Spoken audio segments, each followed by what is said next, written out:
Bueno, ayer en el Colegio Nacional de Abogados se dio una conferencia de prensa donde participaron todo el grupo de abogados que estuvieron durante estos últimos 8 años manejando el caso de los mal llamados Panama Papers y la destrucción del bufete de Mossack y Fonseca.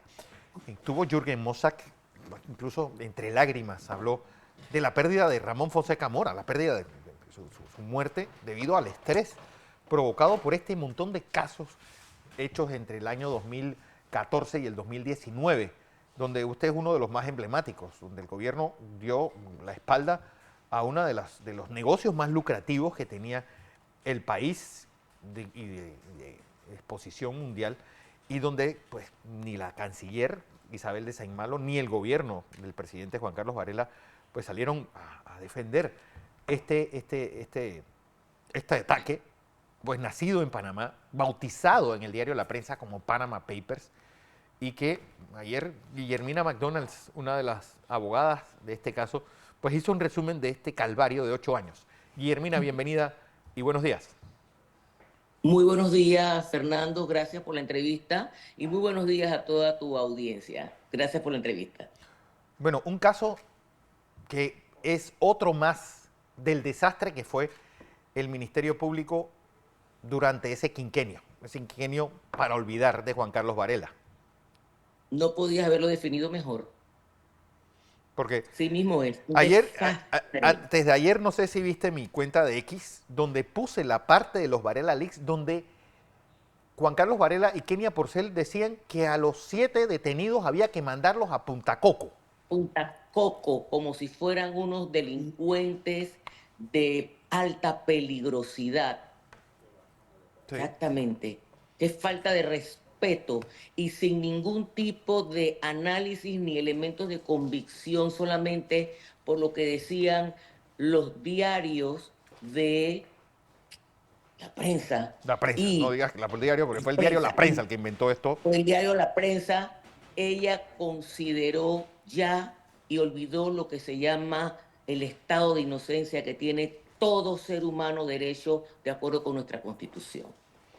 La pregunta es, Sí. bueno, vamos a hacer una especie de cronología, porque sale este nefasto documento llamado Panama Papers, que lo que yo nunca Así es. entendí fue cómo permitieron ponerle ese nombre a este documento y a los de las Islas Británicas les pusieron los papeles del paraíso, al otro lugar le pusieron los papeles de Pandora y al nuestro terminaron pues acabando con el negocio de las offshore, con el negocio de las sociedades anónimas panameñas y al Bueno, final, tú permíteme que yo sea folclórica, ¿no? sí, Para nosotros nos agarraron como los más congos, ¿ve? Nuestro país, como no fue defendido, como participó en esa mal llamada investigación del consorcio panameños, ahí salió la sugerencia de que fuera Panamá, como si el país entero tuviera que ver con lavado de dinero. Ni siquiera la firma que yo representé tenía que ver con ningún blanqueo de capitales. Pero ¿cómo es posible que nadie calculó el daño a la marca país que se hacía con ese llamado Panama Papers? pero hay algo que no entiendo, Guillermina, ¿por qué se dan las detenciones? Si al final ellos estaban haciendo algo que otros bufetes lo hacen igual y que otros Bueno, bufetes y que está totalmente legal en la República de Panamá. mira, mira, Fernando, esa misma pregunta nos hicimos nosotros cuando ese fiscal Rómulo Betancourt y sus demás compañeros fiscales que estaban en ese momento encargados de la Fiscalía de Delincuencia Organizada 2 ordenaron la detención. Primero agarraron a Edison Teano en su oficina. Él no estaba escondido, él no estaba fuera del país, él no estaba nada. Él estaba en su oficina y voluntariamente se presentó Jürgen Mossack y Ramón Fonseca Mora, que en paz descanse. Ustedes recordarán esa frase célebre que me parta un Me rayo. parte un Yo rayo. estaba llegando a fiscalía y de allí salieron detenidos. Ese mismo día, el licenciado Rómulo Betancourt, que para ahí anda escondido en el Ministerio Público como si él no tiene nada que explicarle al país, dijo fue por el caso Lava Jato. Ujú. Ese fiscal dijo que iba a mandar, ese mismo día que está ordenando la detención, que iba a mandar asistencia internacional a Brasil para encontrar los elementos de juicio para darle cuerpo a esa investigación. Es decir, tú vas a detener a personas que están en el territorio, que no existe necesidad, que no existía peligro de fuga, que no existía ninguna proporcionalidad porque no tenía absolutamente nada. Ordenó esa detención. Así para después mandar a buscar la investigación. Así lo dijo. Es ¿Ve? decir, Y de hecho, nosotros ensayamos un habeas corpus en favor de nuestros representados y ese fiscal se inventó al día siguiente, porque fue en horas de la tarde, casi noche, cuando ordena esa detención, si ustedes recuerdan. Al día siguiente se supone que íbamos a continuar con la ampliación de las indagatorias y ese fiscal nos cambia el panorama e inventa unas inspecciones oculares a las residencias de cada uno de ellos, donde no encontró nada, ojo, absolutamente nada, para evitar y evadir ser notificado de unos habeas corpus que se habían interpuesto en favor de ellos. Después desistimos porque nos dimos cuenta que no había un ambiente en ese momento para que se hiciera un análisis de la legalidad o no de la detención. Porque recuerda que aquí a veces la Corte le daba la gana de decir que sencillamente era autoridad competente y que el delito permite detención preventiva, como se llamaba en ese momento. Entonces, ¿para qué íbamos a perder el tiempo? Y ratificar o darle validez a una arbitrariedad como había cometido el fiscal ese. y la pregunta es, un proceso que demoró tanto tiempo, 8 años. 8 años cuando ellos tenían claramente los elementos de juicio que les hacía ver que no había nada irregular en la conducta de los abogados y el resto de los miembros que componían ese bufete, nada irregular contrario a lo que mandata la ley de sociedades anónimas o de los fideicomisos. Absolutamente nada estaba basado en conductas irregulares que no estuvieran dentro del marco de la ley y que otras oficinas panameñas de abogados y demás actividades parecidas a la de ella no hacían igualito, lo hacían igualito. Exactamente igual. ¿Ve? Sí, los grandes bufetes panameños Exactamente igual. hacían ese trabajo. Exactamente. Pero hay una cosa que es importante. Y yo desde el día uno, cuando realicé lo que estaba pasando, es que eso fue un golpe a la yugular de nuestro sistema Sí. y que Mossack Fonseca era la transnacional más grande que tenía Panamá en este tipo de negocios. Era la número uno, ¿ve? Entonces tenían que darle a la yugular. Y sin olvidar que en aquel momento Ramón Fonseca Mora, que en paz descanse, formaba parte Del gobierno. del gobierno de Varela. Entonces, ¿a quién mejor golpear? Claro. Eso es lo que te iba a preguntar. ¿Dónde viene el cortocircuito de la amistad entre Juan Carlos Varela y Ramón Fonseca Mora?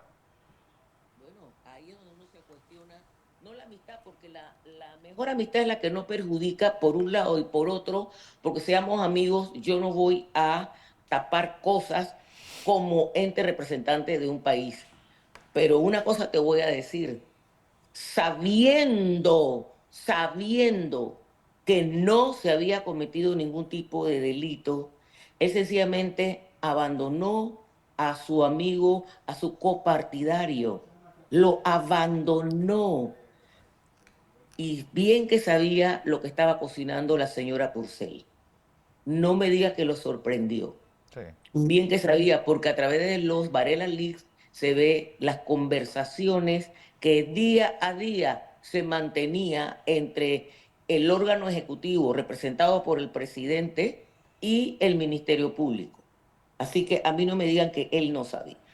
Bueno, ¿qué debe pasar? ¿Y a quién demandar ahora que se prueba la inocencia de un caso que nunca debió existir? Fernando, yo no he tenido esa conversación todavía con mis representados porque realmente el día viernes nos sorprendió la juez en horas de la tarde, casi las 5 de la tarde, cuando se nos notificó la sentencia absolutoria para todos. Fue como si ella vio la luz por fin, aunque debo decir en favor de la juez que ella con el caso Lavajato ya había dictado un sobreseimiento porque ella ya había señalado que no se le había acreditado a ella qué dinero fue el que se lavó, Sí. cuánto fue que se lavó, dónde se lavó. Y ella lo había señalado, ¿ah? Y fue el Tribunal Superior quien revoca ese fallo y ordena el llamamiento a juicio para dar la oportunidad, porque palabras más, palabras menos es lo que indica, para dar la oportunidad de que se explicara el Ministerio Público y nosotros pudiéramos probar la inocencia, aunque así no es el tema, ¿no? Usted Claro. tiene que probar mi estado de responsabilidad, vinculación y el delito y yo defenderme frente a esos elementos.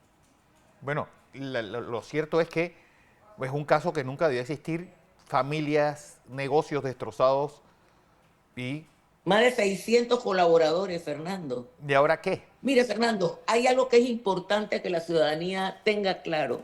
Una firma tan grande como Mossack Fonseca and Co., Ujú. que manejó más de 250.000 sociedades, que se le haya endilgado el delito de blanqueo de capitales y solamente pudieron encontrar tres casos, tres casos que estaban claramente visto la ruta de los mismos, donde no había ningún tipo de delito, porque en el caso Siemens, por ejemplo, que es uno de ellos, se trató de la repatriación de los fondos que estaban en Panamá muchísimos años antes de que Mossack Fonseca se convirtiera en abogados de alguno de las personas que habían sido parte de Siemens y ellos habían llegado a un acuerdo con beneplácito de la Fiscalía de Alemania para repatriar esos fondos que estaban en una caja negra, es decir, fuera de la contabilidad de Siemens. Sí. De eso se trataba. El otro caso, Argentina, cuando ellos son abogados de las personas que están en Argentina. Nombres no quiero señalar porque ellos todavía están en proceso y hay que respetar eso. Sí. Estas personas ya estaban en Panamá invirtiendo, ya la banca tenían ellos cuentas bancarias. Ellos les tocó hacer sociedades y por solicitud porque el banco que le dio el financiamiento a estas personas solicita a Mossack Fonseca para que sean los que hagan el fideicomiso. Todavía no había ningún tipo de investigación contra ellos. Todavía, fíjate que cuando ellos terminan la relación con el banco, porque viene un ciudadano norteamericano y compra esos apartamentos, Ujú. todavía no existía investigación en contra de los argentinos. Sin embargo, el Ministerio Público pretendía que tuviera Mossack y Fonseca y la fiduciaria de ellos es una especie de bola de cristal para saber que Claro. posteriormente ellos iban a ser investigados. Ojo, se hicieron todas las debidas diligencias, tanto la banca que ya tenía la obligación de hacerla, como la firma hizo toda la debida diligencia y estas personas salían en el top 10 de Argentina. Wow. Bueno, lo cierto, Guillermina, es que un caso que nunca debió ser y un caso que es una Mm. mancha más a ese tigre que fue el desastroso manejo del Ministerio Público del año 2014 al 2019, que esperemos pues, que siga saliendo esa pus. Ya empezaron con Zuleika Muri, con Adesio Mojica y el otro que renunció. Esperemos que sigan también sacando esos fiscales que no trajeron nada bueno ni para el país y mucho menos para la justicia. Mira, yo quiero acotar algo importante. El licenciado Caraballo fue quien inició la investigación de los mal llamados Panama Papers.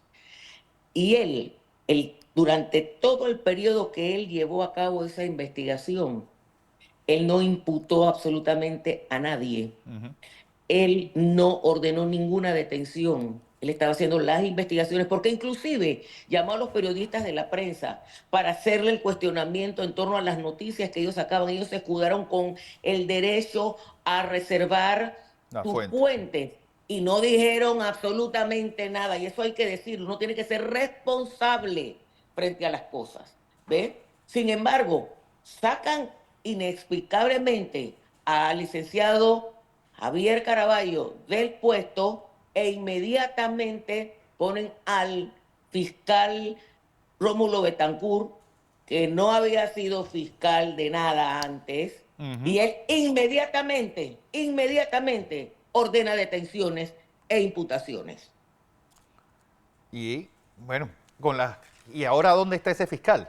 Porque, Escondido por ahí en el Ministerio Público. ¿sí? Sí, señor, sí, señor. Y ojalá el Procurador General de la Nación haga una exhaustiva investigación al respecto, porque allí se cometieron horrores judiciales, no errores judiciales, que alguien debe responder, porque eso causa mucha desconfianza en la ciudadanía, las cosas que pasaron en esas investigaciones. Vamos a ver en qué termina todo esto, Guillermina, porque yo creo que sí es necesario el escarmiento para que no se vuelva a ocurrir una bestialidad como esta. Bueno, como esta y como otras que se dieron. Como otras, así mismo es, así Así mismo es. es. Guillermina McDonald, Bueno. gracias por esta Gracias y participación. Fernando por la oportunidad. Vale.